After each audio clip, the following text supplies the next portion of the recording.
Hey there, you're listening to The Mighty Mommy with some quick and dirty tips for practical parenting. Today I'll be talking about sibling rivalry.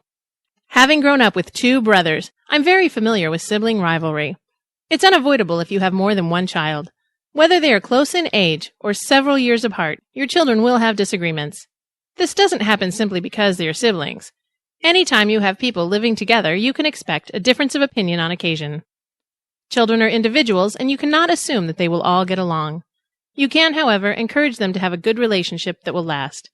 Once they are grown, they'll have to decide if they want to continue being friends. The most obvious tip I can tell you is something you already know. Don't play favorites. This sounds much easier than it is. Certain people will simply have better chemistry when faced with each other. So, while it doesn't seem you're playing favorites, you may get along better with one of your children than you do with the other or others. The best way I found to combat this is to make sure to spend time alone with each child. Both parents should try to spend individual time with each individual child. Special one-on-one time spent with a child is usually a favorite activity and will often become a favorite memory as well.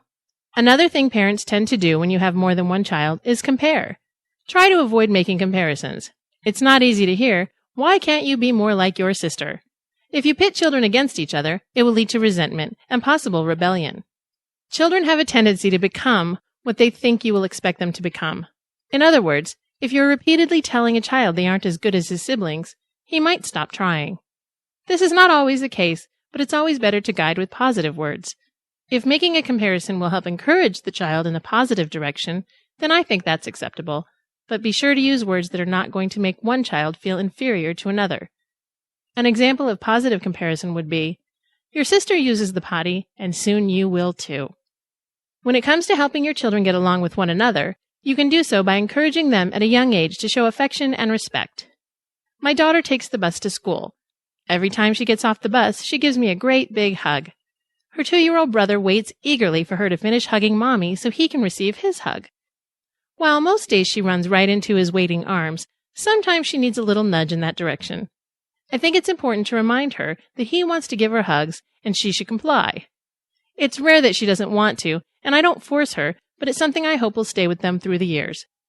Even as young as 2 and 4, I encourage them to show each other respect as much as they can understand.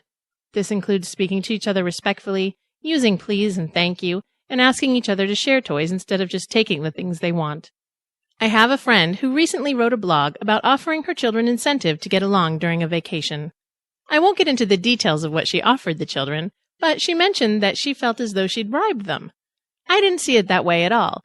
She wanted everyone in the family to have a great time on vacation. Her children had spent much of their time bickering prior to the vacation, and Mom was hoping for a nice, peaceful vacation. So, she gave her children an incentive. If they could go the entire week without bickering, they would each get a prize. During the vacation, the children didn't fight. She mentioned that they came close, but then one of them would remind the other of the incentive, and that would end the argument. The result was that everyone, even the kids, had a great time, and the peacefulness even lasted a week after the family returned home. Sometimes the kids don't realize that if they stop spending so much time fighting, they can spend more time having fun. My final tip for today is to let kids work things out on their own, especially if you don't know who is at fault. You will probably never know, and reprimanding both could encourage rivalry, whereas giving them something to share can encourage a bond. Of course, these will be times when choosing your battles comes in as well. Make sure the gravity of the situation is such that it's acceptable for them to work it out. If one child spilled a cup of water, does it really matter who did it? If they're drinking fruit punch in the room with the brand new white carpet, that's another story. And if you have kids, why do you have brand new white carpet anyway? That's just silly. That's it for now. I hope you've enjoyed listening. If you'd like to request a topic for the Mighty Mommy, or if you'd like to share a wonderful tip of your own, you can email mommy@qdnow.com or leave a message at 206-222-9148. Also, if you haven't already done so, please take a moment to post a review at iTunes. I'd really appreciate it. The Mighty Mommy's Quick and Dirty Tips for Practical Parenting is part of the Quick and Dirty Tips Network at quickanddirtytips.com. Please check out the newest member to the Quick and Dirty Tips Network. The Get It Done guy has joined us, and this week he's talking about filing, so be sure to check out his podcast.